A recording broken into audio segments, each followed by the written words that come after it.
got a Chow plush. This is something to do with the actual video about to watch about the top 7 games I underestimated. I just wanted to show it off. Ain't he cute?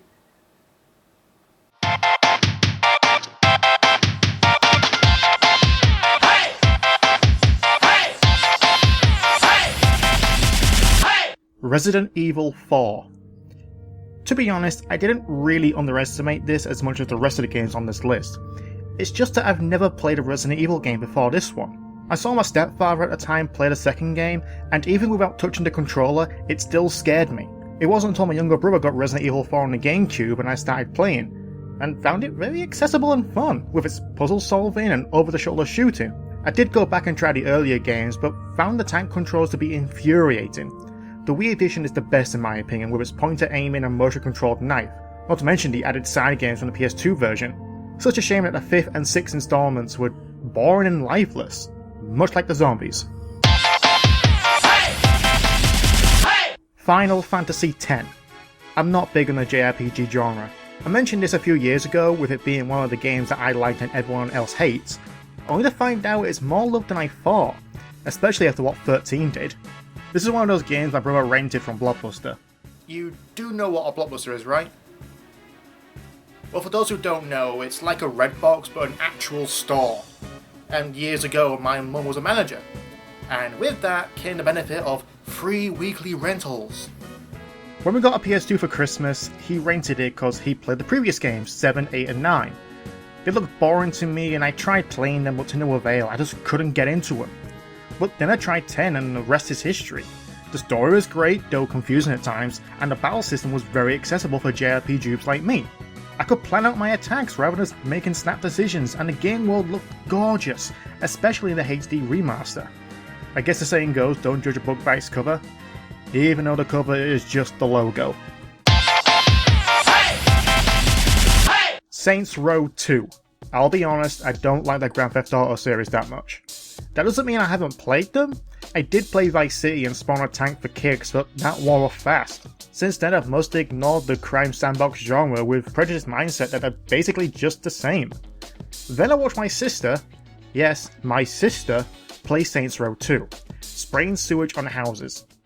This caught me off guard, and seeing her play more, I noted how comedic it was, so I played it myself and I was hooked. It was more than just a crime sandbox with gangs. It had more archaic sense of progression and likeable characters. Each of the minigames are varied and fun to do, and actually made me want to play the story rather than spawning tanks. The series will only get better with Saints Row 4 dropping all sense of reality. Call of Duty 4. And here's where I lose some credibility.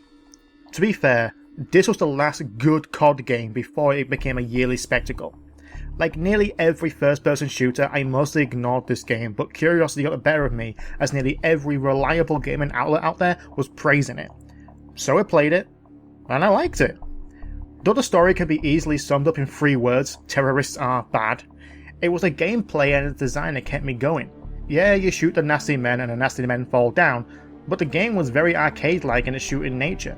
Some of the set designs were quite engaging, such as the sniping mission and the infamous nuclear blast scene. If there was any modern military shooter I would honestly recommend, it would be this one. Metal Gear Solid. Oh, I can hear the comments now. How on earth did I underestimate this PS1 classic? Simple really, my older brother. Like I said before, my mum was working at Blockbuster, and at the time we would spend her free rentals on PS1 games. The problem is that she then limited our gaming habit to 1 game at a time, and as you might have guessed already, my brother would rent Metal Gear Solid every time, and not giving me the chance to play Spyro the Dragon. That and it was always sold out. I despised the game because of him, but over time I got over this and started playing the game and found myself actually enjoying it. The story, music and gameplay pulled me in. It was a completely different experience compared to the games I was playing at the time. This led me to Sons of Liberty, which was good, and Snake Eater, which became one of my favourite games of all time. Fallout 3. Here's another older brother tale. This time, he owned the Xbox 360. We didn't share it. So while I waited to play Sonic Unleashed on my Wii, I would watch him play Fallout 3. I don't mind watching people play games. As the second oldest of 5 kids, I'm used to waiting for my turn. As I watched him play, I was curious to play it myself, but didn't think I would actually enjoy it. Eventually I got my own Xbox 360, and with it Fallout 3. And Sonic 06, but that's another story. It started slow in the first couple of hours, but then, before I knew it, I spent over 100 hours on it, including the DLC, trekking across the wasteland, completing quests and fighting off raiders, ghouls and super mutants. Even today I still play it, finding iconic locations all over again, but doing it slightly different. Like blowing up the traveling merchants. Bioshock. This is not the number one game I underestimated. This is the biggest game I regret not playing sooner than I did. When I first heard of Bioshock, I just wrote it off as another FPS I'd probably never play. But it wasn't until the sequel came out that I actually picked up a copy of both.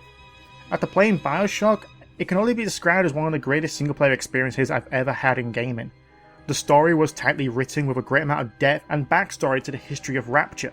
The atmosphere was dark and claustrophobic, giving the world of Rapture an underlying layer of horror.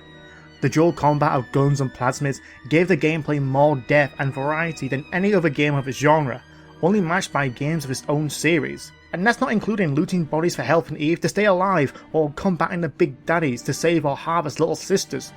The moral dilemma may be two-dimensional and the final boss is a disappointment, but that doesn't make it any less of a great game that I severely underestimated.